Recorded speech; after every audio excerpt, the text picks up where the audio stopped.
I'm a single woman fixing up a house, and this is how I decide to look and dress when I'm doing the work.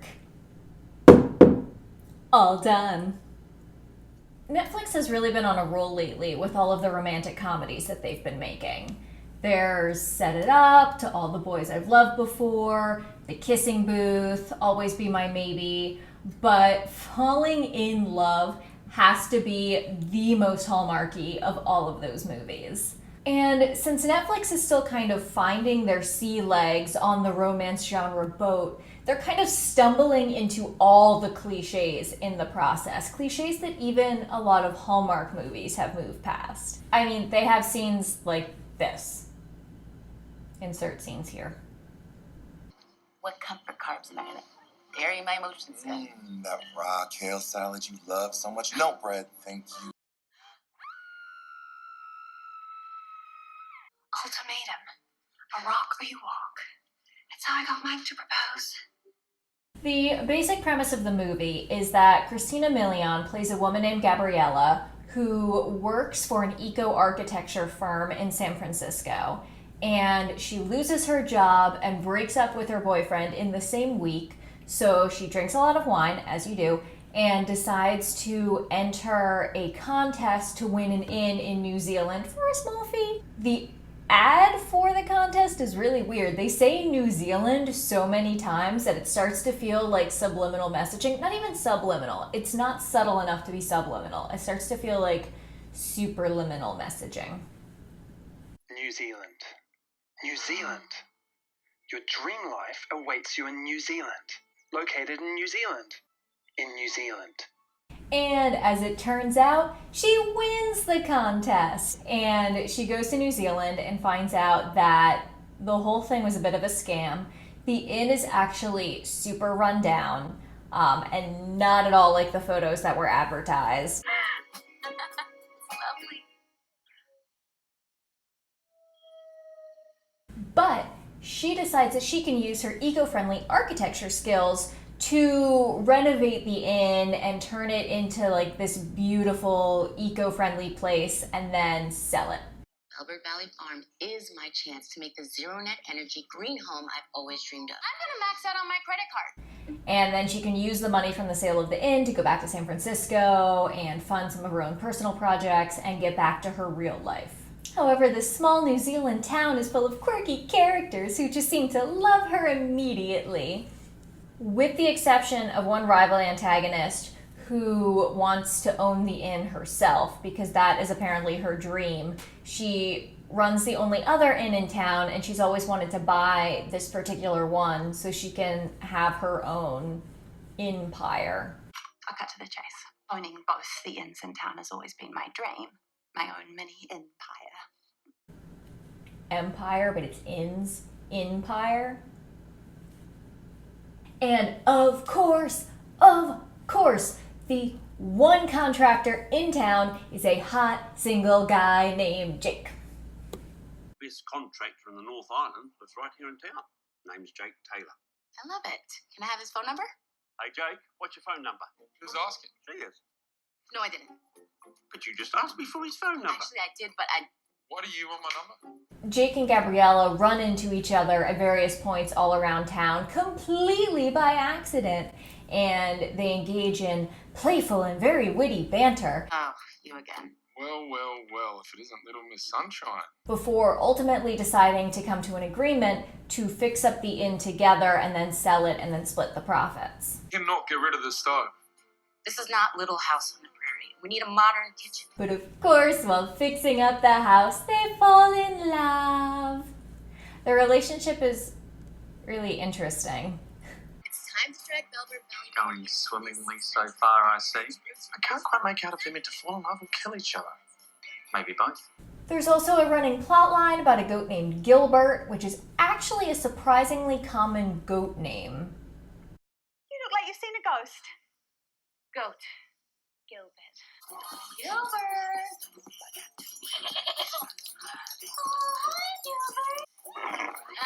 But it is my favorite subplot.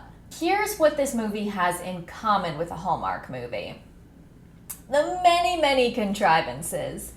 There just so happens to be one single hot contractor guy in this town. She just so happens to win the in the contest and have to go to New Zealand. She just so happens to run into Jake when she first arrives in town, and her suitcase just so happens to roll down the hill and hit his car. They just so happen to run into each other all over the place. It's just many, many contrived scenarios to continuously further the plot. The big city career girl in her Italian leather boots dragging a suitcase along a backcountry road. I don't need to show you a visual. You can picture it immediately. The very quickly developed bonds with the one-dimensional small-town supporting cast. The super hot single guy who just so happens to always be around and has a very valuable skill that the main character needs, so they have to work together. Oh, and why is he single? Jake had a long-time girlfriend, high school sweethearts.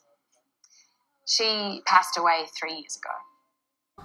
Because he's a widower. They're always widowers. Although technically he and his girlfriend who died weren't married, so he's not actually a widower, but like it's close enough. They were very serious, and then she died, and then he just didn't feel ready to date until presumably now. They have one of those scenes where the main character falls, and then the romantic lead catches her, and then they both kind of fall over, and then she falls on top of him, and it's like, oh, there's tension. And then there's an almost kiss, but then it's interrupted by a goat.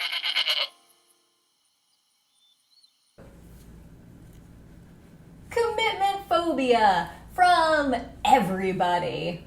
The cliche douchebag boyfriend. Although, to be fair, he does spend most of the movie as an ex, but you do get the sense that he's trying to get back together with her, and then he does reappear near the end and just fills so many scenes with his douchiness. Hilarious. Hey, baby, is that an ice cream maker I see over there? Yes, an eco-friendly model. Eco-friendly, non-toxic paint. It turns out you can actually eat it. But don't. The extremely lazy plotting choice of having the main character working on an inn. An inn is a very lazy romance writing tool because it combines the workplace and the living space, so the main character really only exists in one environment, and like their work life and their home life then proceed to overlap. So there's a minimal amount of effort that you need to put forward in order to create different types of plot lines and different types of conflicts. It's very overdone. There's a lot of ins in these type of movies. Like, a lot. Romantic misunderstandings. I'm Charlotte Wadsworth. You must be Gabriela's boyfriend. Boyfriend. Just what we The smug best friend who's currently in a relationship and gives really bad advice. Sure, goals and dreams are a fantasy. It's been 2.5 years. Trust me, girl. Ultimatum.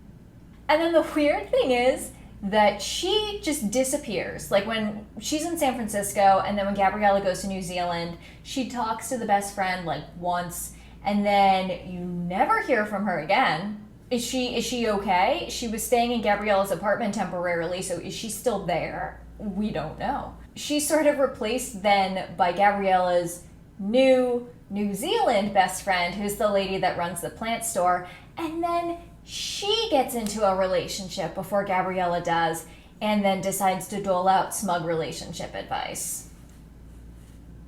The romantic tile grouting scene. Want to help a girl grout? Because I cannot smooth this out. go. You gotta go. So just go. Yeah, that's why. Oh.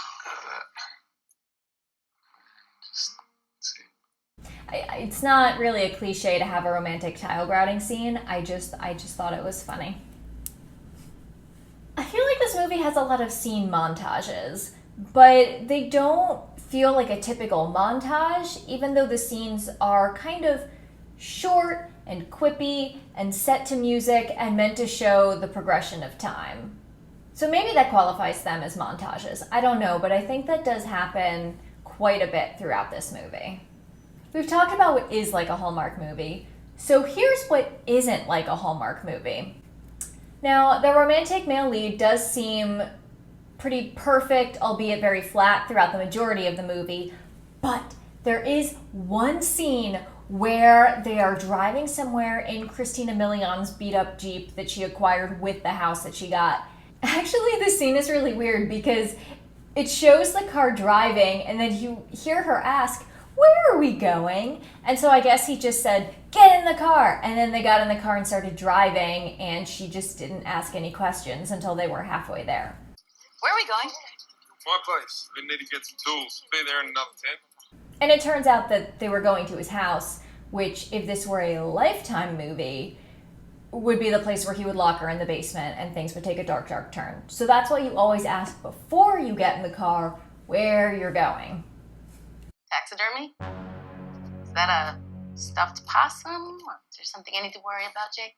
My gran had one vendetta, possums. And that fella right there ate all of her avocados, so... Well, she trapped him and she got her revenge. They are driving in Christina Milian's car, and he's listening to some sort of terrible New Zealand talk radio or whatever, and she changes the station, and Freak Nasty's Da Dip comes on, and they start singing and dancing to the song, and he gets way too into it. His face gets red, and you see the veins in his neck coming out. He must love this song.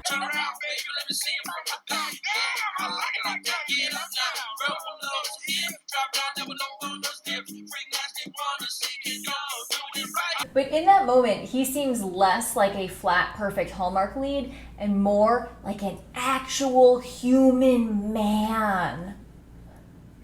This scene actually goes on for a weirdly long time. It feels like they're singing and dancing for a while. Yeah, I mean, he does have some good asides and little commentary when she does her whole weird, quirky, over-the-top angry thing that's supposed to be cute and probably only works because she's very short. I think Christina Milian is about my height, and I have found that you can get charmingly angry and people are like, "Oh, you're so small, it's okay." Who needs a wrench? She does, for the Bellbird kitchen sink. Oh, not that wrench. She needs a 5/8 flare wrench. Told her that. Got to be a 5/8. You see? 5/8. Norman's been there. Don't go there without a flare. She doesn't listen. You're going to waste your money. That's enough. Okay. Whoa, relax. Just cool your jets. Okay, let me tell you something, buddy. After losing both my boyfriend and my job in the span of a week, I travel across the world to find out that I'm the new owner of a money pit. Okay. I'm already at the end of a really short rope, so I will cool my jets when and where I choose, okay?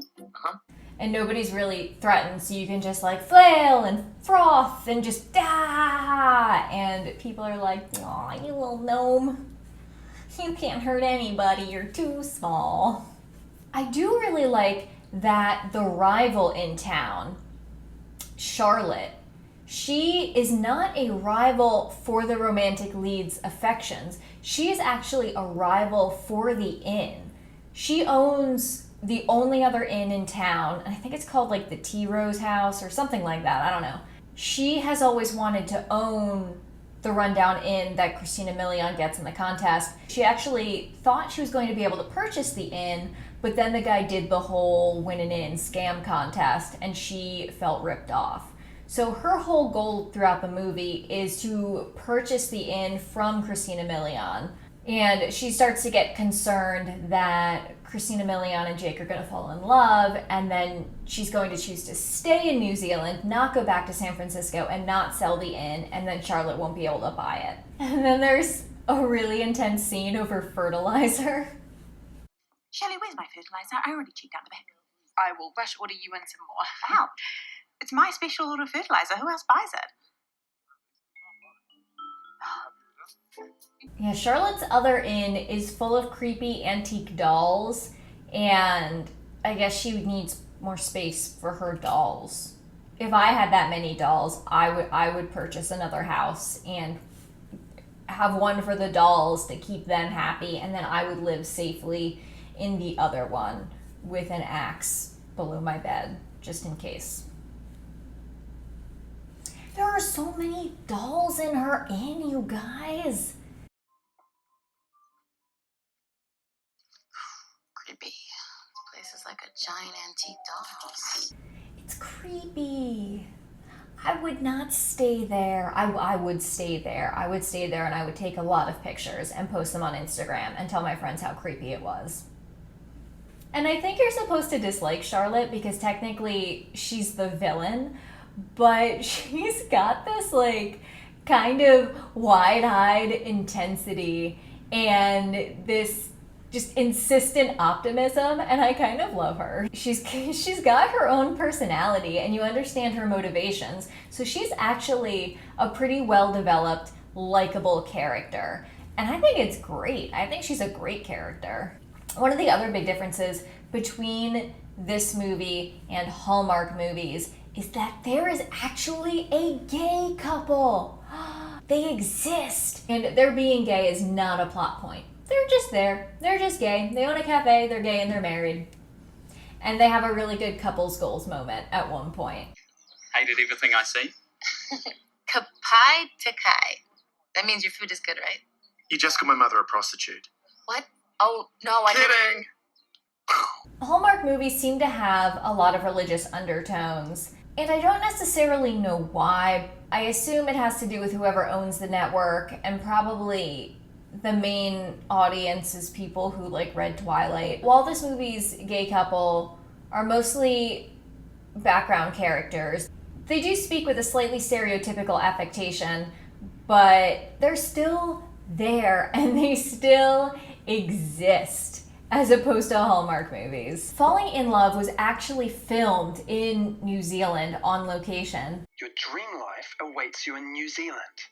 And I feel like while Hallmark movies take place, all over the world, they take place in a European castle, in a New England cottage, blah, blah, blah. They are actually mostly filmed in the summer in Vancouver. When you see scenes in the Hallmark Christmas movies where the characters are outside and it's supposed to be cold in the middle of winter, you can notice that they're actually just wearing light jackets that are usually unbuttoned, and they're kind of like sweaty. It's not the magical glow of Christmas, friends. It is the heat of a Vancouver summer. And since the movie is filmed on location in New Zealand, it's also really nice that they acknowledge the culture of the indigenous people. You see kind of a ceremonial dance that's performed by some local children. They include different words from the language. So they do acknowledge that this culture exists, and I think that that's a really good choice on their part. One of the biggest differences between this movie and a Hallmark movie, aside from the shirtlessness, is that the leads actually do kiss before the last 5 minutes of the movie. There's a point, and I think it's slightly after the midway point of the movie, where they're having a romantic moment on the beach and they kiss. And then after that, they kind of fight and are on the outs because Gabriela's not sure if she wants to stay in New Zealand, and Jake takes it really personally, so they're at odds, and they still have to work together to fix up the house, but there's a lot of tension. So considering they've kind of split apart, they do get to have another big romantic kiss at the end, and then the movie ends. But in Hallmark movies, the leads will only kiss within the last 5 minutes of the movie. In fact, a lot of times, the kiss is the closing shot of the movie. Or the leads will kiss, and then there will be some generic shots of them, like, if it's a Christmas movie, they'll be decorating the tree, and you won't really hear their voices, and there'll just be Christmas music, and then the movie's over. Can we sidebar about Christina Milian for a second? So she started out as a singer, and I think her first album came out in 2001, and I definitely listened to songs from it. But she actually stars in one of my favorite non-Hallmark Christmas movies called Snow Globe that came out on ABC Family in 2007, back when it was still ABC Family before it was Freeform.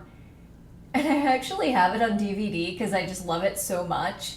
Maybe I'll do a video on it around Christmas time so I can share the wonder of this movie with you. There's also another ABC Family Christmas movie that she's in called Christmas Cupid, which despite the name is actually kind of Scrooge themed.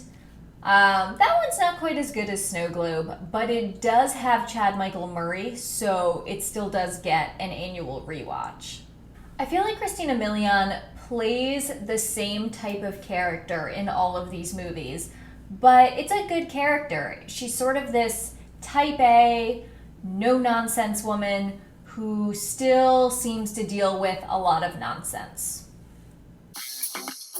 My name is Gabriela Diaz. You killed my father. Prepare to die. Like chasing Gilbert the goat around to try to put a collar on him, or dealing with her imaginary idiot snow globe boyfriend who emerges into the real world and doesn't understand what New York City or hot dogs are. It's a good character. I like it. So now that you have a pretty good idea about the movie, I want to talk about the ending. The climax of this movie takes place at the grand opening of the inn. There's basically a big party, so all of the characters are there, and we, the audience, got to see a little bit earlier in the movie that the rival inn owner, Charlotte, took Gabriela's phone and, pretending to be Gabriela, texted her ex, Dean, telling him to come to New Zealand and win her back, because Charlotte was afraid that Gabriela and Jake were going to get so close and Gabriela wouldn't leave and she wouldn't put the inn up for sale and then Charlotte wouldn't be able to buy it. So she thinks that Dean can come and convince Gabriela to go back to San Francisco and sell the inn. So we're at the grand opening. Things are tense with Gabriela and Jake because she's not sure that she wants to stay. He's taken it as a very personal rejection. And then Dean shows up, and then we have a romantic misunderstanding. And then it also turns out that Dean brought a potential investor to purchase the inn, who's a woman from Australia, which of course upsets Charlotte, and then she finds out that her plan backfired. All of the tension is building up in the ways that you would expect. Then after Gabriela and Jake decide to accept the Australian woman's offer to buy the inn for just gobs and gobs of money, Jake decides that he's going to take a chance and he's going to tell Gabriela how he really feels. And then... What's this? You have it too? It's a T-Rose house. Let's go, boys. Let's go. And then everyone's phones start ringing and the characters start panicking and something is happening and you don't know what initially, and it turns out that Charlotte's Inn, the one with all the creepy antique dolls, is on fire. And all of the characters that we've seen so far that live in this New Zealand town seem to be part of the volunteer fire department. Set up your hoses. Like Jake, the cafe owner, the best friend who runs the plant shop, and some other characters. And then it changes to this really intense scene of them like unloading the fire truck, and like they're in their fire uniforms. And they're trying to put out the fire in the inn, and then Gabriela and Charlotte arrive, and Charlotte's crying because the inn is her livelihood, and she loves it so much, and it's on fire. And then they find out that there's still an old man who's somewhere inside the burning inn. So Jake runs into the burning building to try and save the old man, and Charlotte is really upset, and she tries to run into the inn, and Gabriela tries to stop her, but Charlotte pushes her away and runs in, so Gabriela runs into the burning inn after her, and then it turns out Charlotte wanted to save a bunch of her dolls, and so they both run out of the inn with armfuls of these slightly singed antique dolls. And then there's like a minor explosion from the fire, and they start to ask, "Where's Jake?" And there's a moment's kind of pause, and then Jake emerges from the burning building in slow motion with an old man slung over his shoulder. Look!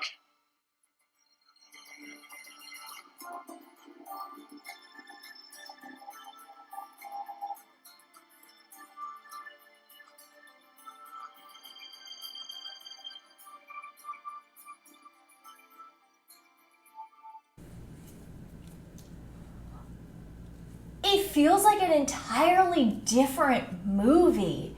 It's so weird.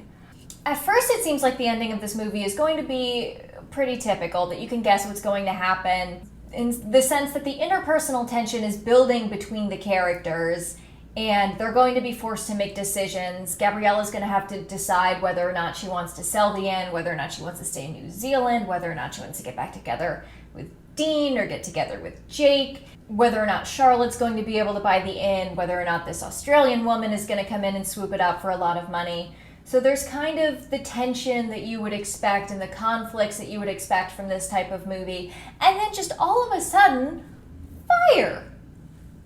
And to be fair, I did rewatch this movie, and Jake mentions once that he is a volunteer firefighter. When Gabriela kind of questions it, he says, yeah, we all are. Oh, my stomach's growling.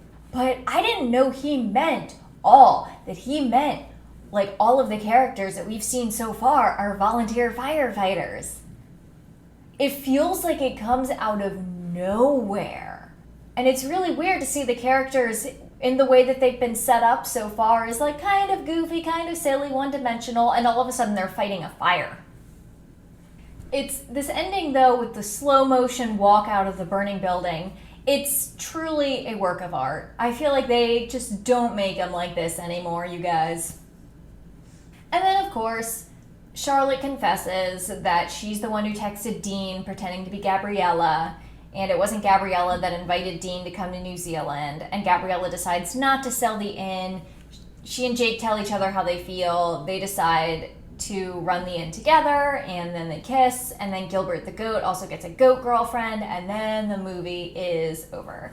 Happy ending, yay! I can't figure out, though, after Charlotte sent the text pretending to be Gabriela and told Dean to come to New Zealand, an indeterminate amount of time passes between her sending that text and the grand opening of the inn when Dean arrives. So, was there any communication between Dean and Gabriela during that time? How did he know to show up on that date? Why was he there at exactly the right time on exactly the right day for the buyer that he brought to get the buyer's tour of the inn? It seems like Charlotte sent the text and then just nothing, that there was just no further communication, because otherwise Gabriela would have seen the text to Dean that says, like, come to New Zealand and win me back. And she would have realized, wait a minute, I didn't text this, and try to kind of clarify the situation. She didn't, so he must never have texted her after receiving that message. He must have immediately set about making his travel plans to come to New Zealand, finding the Australian buyer for the inn, and just somehow knew the right day and the right time and the right address to show up to. This movie really does feel like several different kinds of movies crammed together. The beginning of the movie shows that Gabriela is this high-powered career woman in San Francisco who does eco-friendly architecture and is dealing with the misogynistic and nepotistic career environment, and that she loses her job. Then the movie shifts to kind of a fish-out-of-water story with her adjusting to New Zealand and the house, and then it turns into sort of a comedy of errors with her and Jake fixing up the house. And then it turns into more of a typical romantic love story. And then just like, bam, fire. They just crammed, it's the wrong end of the hammer. They just crammed a bunch of different pieces together, and it works okay. They created certain threads that run throughout the movie that are still there. In the beginning, it shows that Gabriela really likes technology. She has this like VR exercise bike that she uses. She purchases a coffee and she pays with like touching her phone to the signing pad. Clearly, I know a lot about technology. And her love of the modern conveniences does continue through her fixing up the house, because she puts in all of these really fancy, eco-friendly things. So there is kind of that common thread of her really liking technology. In the beginning, it kind of seems like she's going to have to deal with the lack of technology and the lack of conveniences living in this little New Zealand town in the middle of nowhere, and that doesn't really come to fruition. They try to address the potential plot hole concerns of the inn contest by showing Gabriela at different points with what could potentially be official paperwork. It still doesn't make sense to me that when she discovers that the inn is really run down and is not the way it was pictured, she doesn't have anyone to contact. It doesn't seem like there were any lawyers involved at any point. So they kind of tried to address it, to just tell you, like, no, it's okay. Look, she has papers. She has paperwork. She owns this place. It's fine. It's fine. But it is not explained to my satisfaction. There are a lot of side plots, too. I would consider the main plot to be Gabriela and Jake fixing up the inn and falling in love. But there's also the side plot of the ex-boyfriend Dean, who's trying to get back in touch. There is Gabriela's former coworker / boss Chad, who keeps calling her with different job-related information, and he tries to recruit her. And there's also the friend, the smug best friend back in San Francisco, who's in a relationship, who doesn't actually seem to be in a great relationship because she needs to have her own space for a while. So Gabriela lends the friend her apartment, and then we never really hear from her again. So I guess she's still there in that apartment. There's the ghost of Mabel, supposedly in the inn. Mabel is the woman who built the place or owned the place previously. And supposedly the inn is haunted. There's some mention of a great tragedy that they never come back to. There's this subplot of these love letters that Gabriela and Jake find in the wall of the inn. The letters are from a woman to her boyfriend who was a soldier off at war, and the letters go back and forth, and then you don't know if the guy ever actually made it back from the war until the end of the movie, when it turns out that Jake looked it up and find out that yes, in fact, the guy came back. He and the woman writing the letters got married. There's a running subplot of Gilbert the goat. There is the running joke about the home improvement store owner Norman, who really loves the nickname that Gabriela gives him. She calls him Norm, and he's never had a nickname before, so he takes to this really strongly. Of all of these different running themes and subplots, I really wish they would have played up the Mabel ghost component more strongly, because I feel like that could have been really interesting. And you don't really know why she would potentially be haunting the place. Like I said, they mention a tragedy, and they never really explain it. And I didn't realize the first time I was watching this movie that the love letters have no connection to Mabel. I initially thought that it was Mabel writing the love letters, and you weren't sure whether or not her boyfriend made it back from the war, and then maybe she died, and like she's haunting the place because she's still waiting for him. But no, the woman writing the letters was some woman named Hazel. So there is no connection between the love letters and Mabel. So really the Mabel plotline seems incomplete, and then the love letter plotline seems to kind of come out of nowhere. I also would like to show you this scene of my favorite character. Her name is Hannah. She's the best. She's me in 40 years. Hey there, Nebraska! Are you okay? Rip. Oh, I got it. Don't worry. Thank you. I appreciate that. Here you go. So Christina Milian is also a vegetarian, and there's this really funny scene where she and Jake are at kind of a festival, and she buys a sausage sandwich, and you can see Christina Milian very carefully taking bites of the bread around the sausage. And I don't know why they didn't just give her a veggie sausage. Like, maybe the local store didn't sell any, but you can import those. You can, like, bring something frozen in a cooler to use in your movie that has a Netflix budget. I kind of wish the movie had ended with Gabriela and Charlotte falling in love, because Charlotte has so much more personality than Jake. They made her so much more of a likable character. Like, yeah, Jake is super hot. Like, super hot. he is kind of flat as a character. It just seems like it would be kind of a better story, like the two rival inn owners, they have these two really opposite personalities. Gabriela runs after Charlotte into the fire. I don't know, I just kind of thought it would be a better story. But, yeah. You know, these movies are so unrealistic. Like, I moved away from my hometown to a big city to pursue my career in communications, and I lived there for several years until I started to get kind of burnt out on big city life, and I wanted to be closer to my family to, you know, help out my mom and dad since they were getting older. So I moved back to a small town that was near my hometown that has a lot of festivals, and it's really charming, and there's a lot of nosy neighbors, and someone lost a boa constrictor a couple weeks ago, and I don't think they ever found it, so that's roaming around out there.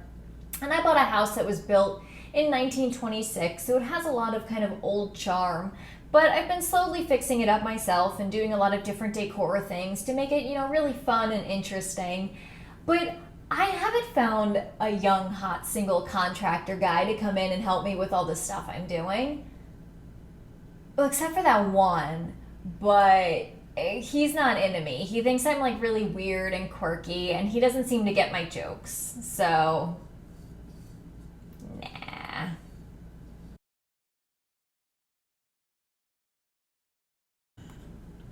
Oh, you know what? I only had 1 cup of coffee. I only had 1 cup of coffee. That's why I have a headache. Oh, mystery solved. Unlike the mystery of Mabel's death.